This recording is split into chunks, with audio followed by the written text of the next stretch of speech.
Hey everyone, Georgie here with Ukraine Matters. It's good to be back after my forced trip to the United States where I had to report to my CIA manager in person to report on the progress of taking over the control of Ukrainian states and putting all of the control strings from the CIA operatives and report on the progress. With that said, it's good to be back. A lot of things that are happening, a lot of things has happened during the last time. I'm going to try to cover as much as I can, but if something is going to be taking way too long in my perspective, I'm going to make another video for tomorrow. We start with the most explosive news that every single war correspondent have already covered in details, and I'm not going to be deviating that much from there. Ukraine has received ATACMS missiles from United States. Ukraine has received ATACMS missiles that are the oldest variation, and that comes with a little bit of a caveat that the range is only 162 kilometers, I believe is the official. But because they cannot be fired directly from the front line, it's better to think that it's some 150 kilometers instead. In practical terms, to kind of like a rule of a thumb, that means that every single object and location on the territory of Ukraine that is controlled by Russia, minus the Crimea, can be struck. So from now on, there is no safe place on the territory of Ukraine except Crimea for Russians to hide in. This is really bad news for them, and it's really, really bad news mostly because of what Ukraine has started striking right now, because the implications are quite severe. The variation of missiles that Ukraine has gotten is cluster bomb missiles. So it's a missile that contains a lot of smaller bomblets. I believe it was somewhere like 300, or people can just look in the comment section. I'm pretty sure someone will state the correct number of bomblets. But many hundreds of these bomblets are within that missile, and once that missile arrives, it starts spinning, and those bomblets just fly away, covering large areas. Ukraine has used it to strike airfields both in Berdyansk and airfield in around Luhansk area, which is over here. There has been additional videos of Ukraine striking.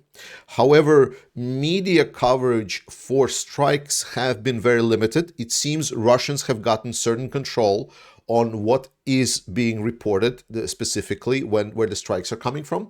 For example, strike against Luhansk, while it was covered kind of as a news flash, the videos from that location never appeared. Only later on, when the satellite images started appearing, when we saw the actual devastation that was caused. Whereas Berdyansk, we also had the videos, we had everything, but it seems that Russians are taking certain grip to make sure that the artillery strikes that Ukraine is making are not reported as often, which is unfortunate. Obviously, it's great when we see all of the explosions live. So we don't know the precise number of current airframes struck, but from the current two airfields that we know of, the Berdyansk and Luhansk airfield, right now, current count after satellite images have appeared, the count is at 16 helicopters or airplanes that were struck, mostly helicopters, that were struck and are damaged. And it is completely confirmed, like, because even if the frame was not burned, there was seeing that people were taking that airframe apart. So it was completely obvious that that airframe was not flying anywhere anymore. Those were kind of the absolutely confirmed. There are still a number of helicopters and airplanes that were on that airfield, and there were no visible damages on them. However, we saw that the explosion craters were all over the airfield. So when we're looking close enough, we can see that pretty much all of that area was covered with these bomblets.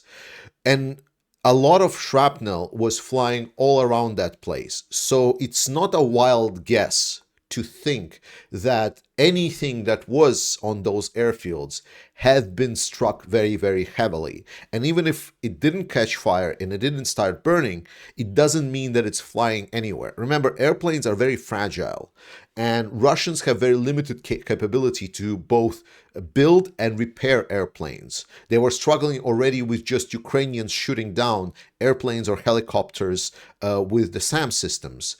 With additional damages, it doesn't really help their cause. So we might expect that the confirmed number of airframes will only go up, and I'm pretty sure the unconfirmed number is way above 20.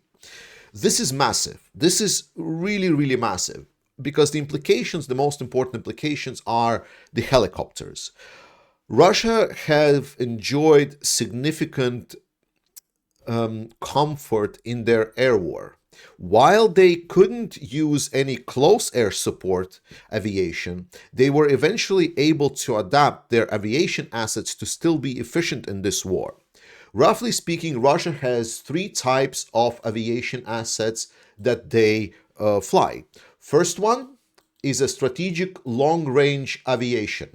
Those are the two fighters. Those are the fighters that are flying far, far in the territory of Russia and are launching long-range strategic missiles, such as the Caliber missiles or Iskander missiles or any other types of missiles that are flying into Ukraine and striking residential buildings.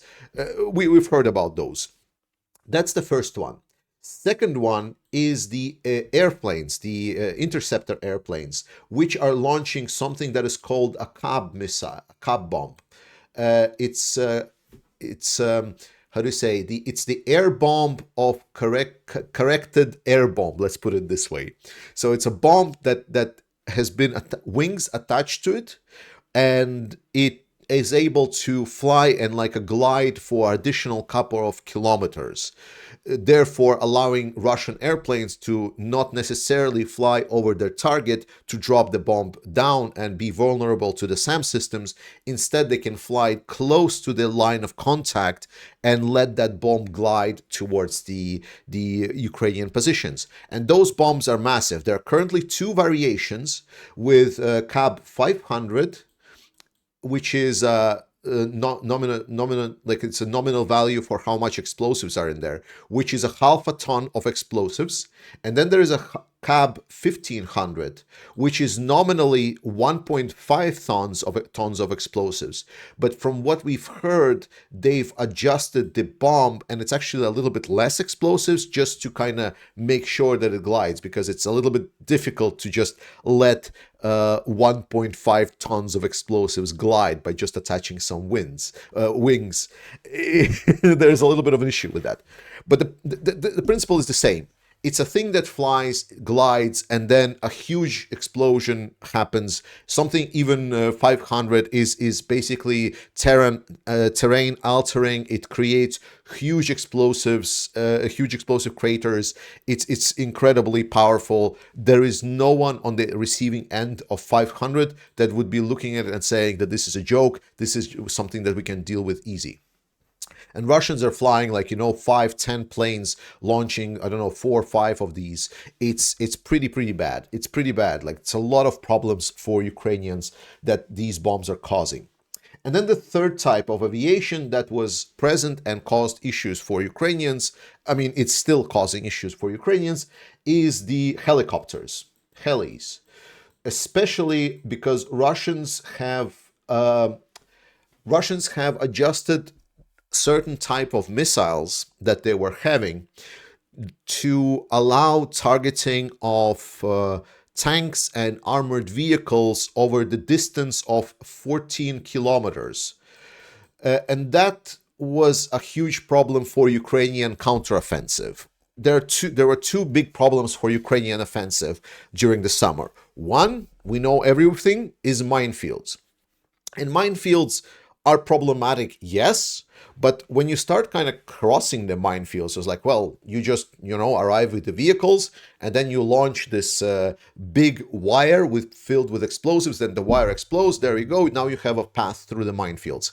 Easier said than done. It takes time, and you need to be doing certain operations in the field rather than just staying in your trench. It's problematic. And obviously, Russians have AT crews, anti-tank crews, that are firing the like some kind of mounted anti-tank guns or just mobile anti-tank guns. But more importantly, the problem was the helicopters, the attack helicopters that Russia has been using.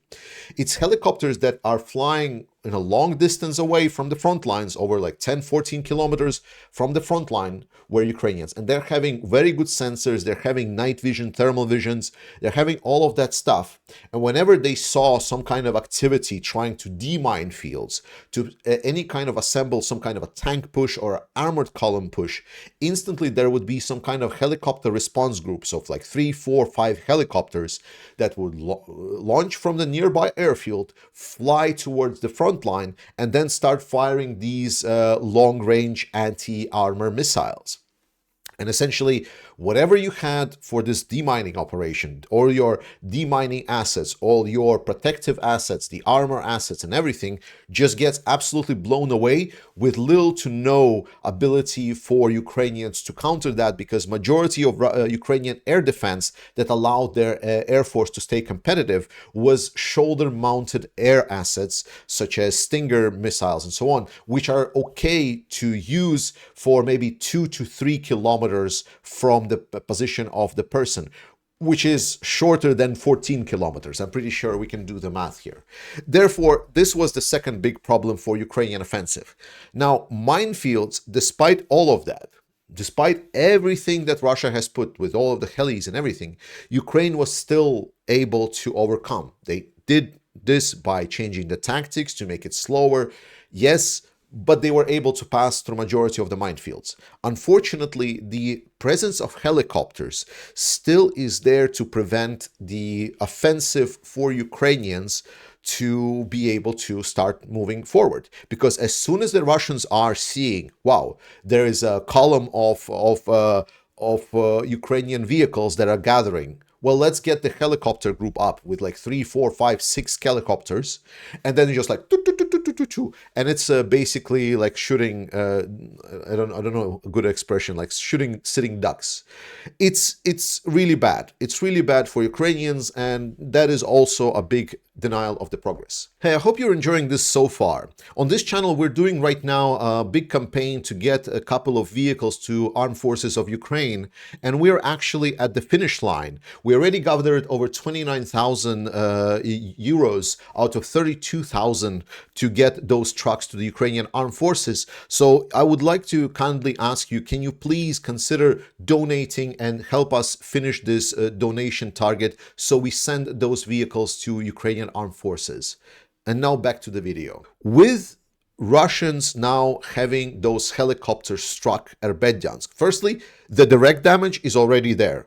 A lot of specifically attack helicopters were struck on these airfields. A lot of them. A lot of them. So not just that. Secondly, now Russia has two choices. Choice number one is to, well, stay. Choice number one is we still need those helicopters, right?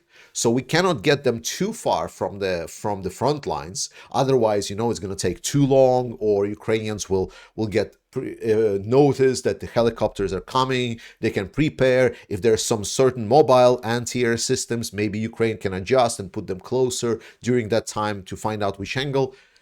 So stay is good.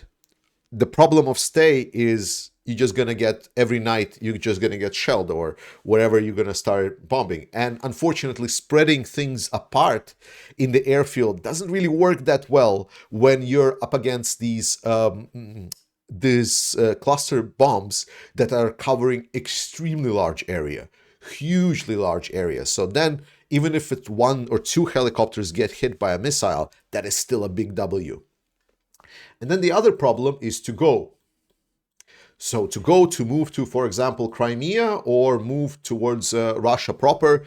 The issue is helicopters don't fly that long, and helicopters don't fly that fast. So if before a helicopter would be able to, for example, fly in quickly, get a response, come to the front lines, shoot his missiles, go back to the base, reload, come back and shoot another salvo, with them moving almost 200 kilometers, because the airfields are not specifically 150 kilometers from the front line, if they move those some 200 kilometers back from the front lines of Ukraine, firstly, it's quite a while until they get from those airfields to the front lines. Secondly, they will not be able to stay in air for too long. Like, Russian helicopters, especially attack helicopters, are like huge chugs of petroleum. So getting the fuel, like, they don't have big enough fuel tanks. Simple as that. So for them, staying a long time in the air is not really an option. Then they will need to fly another 200 kilometers backwards. So if before they at least could stay in a while still in the air, and then they go back, for example, refuel, and again come back, now it's like 400 kilometers both ways, plus staying in the place. How long can you stay there for? It creates huge logistical problems to supply those things, but also for how do you organize this ability? In every sense, like, number two is already significant damage that Russia is going to sustain, because helicopters, while not being shot out of the air, are becoming significantly less effective. That is a big problem for Russians. It's how the ATACMS are very effective. That's literally a game changer already. We talked about whether or not ATACMS will be a game changer weapons. Well, it took only one salvo of them overnight to absolutely prove that they are game changer, and they are already changing the game for Russian aviation. So, interestingly enough, the biggest change to Russian aviation domination in the airspace right now for Ukraine is a ground-based long-range missile system, ground-to-ground missiles, which is quite funny. But that's where we are. I just wanted to kind of cover it in details so we know where we stand. We know what problems the missiles are causing for Russians, and so we understand what we should expect from Russians going further. Another big thing that is happening is Russian renewed offensive around Avdiivka. We've covered in the previous videos quite a lot about how stupid and how absolutely mind-numbingly dumb Russian offensive was at Avdiivka, and how much losses have they sustained. Well, today we got absolute reports that Russia has learned absolutely nothing, and they've gathered into big columns after some downtime and recouping their strengths, and there they are attacking again towards Stepove and towards Severne and Pervomayske as well, actually. It's like a Groundhog Day all over again, and this is where I want to bring up my response during a video where I was covering the Vuhledar situation during the winter, which was about 8 months ago or something. And then people in comments really raged and said, Georgie, why are you telling that Russians shouldn't do it? Because I was covering how they should have structured that attack a little bit differently. And I explained that Russians, they might have good ideas, but they don't learn, because the system is not there to be learned for. They don't care. Their system is there to promote loyalty. Their system is there not to worry about your losses, because it's better to say that you tried really hard, you tried and put a lot of effort into certain things, and then you captured position. Or, for example, you tried capturing position, but you instead lost a lot of manpower. You can always bullshit your way out of it. You can say, oh, it was actually enemy that was attacking us into our position, and then it's us. We are fighting so valiantly. Unfortunately, we have sustained significant losses, but you know, the position is still, we're still holding it. It doesn't matter if there was no attack, that it was you attacking the position. You can always say that our doctrine says attacking is the best defense, because that's what it is. Russians don't care about the losses because there is no responsibility for the losses. There are responsibility of losing your position, or B, not obeying orders. So when the old order is given saying, hey, we want these things captured, you better try your best at capturing it. And then when you sustain heavy losses at capturing, it's actually more beneficial, because you literally have a documented attempts at trying to capture these things. We see that the only thing that gets punished in the Russian military is disloyalty. Anything else from the command group of the Russian military, nothing is getting punished. That's why their attacks, as stupid as they were in Vuhledar, they were never learned on. And right now, what is happening in Avdiivka, as we are talking, we are receiving the pictures of Russian columns burned yet again, one after another. Whenever we saw first those Bradley columns being burned, there was like a couple of vehicles, 5-something vehicles. Russians are burning these columns by the dozens. It's literally like dozens of vehicles standing in line and all burning up. And people that are driving those vehicles, like Russian vehicles, they don't save lives.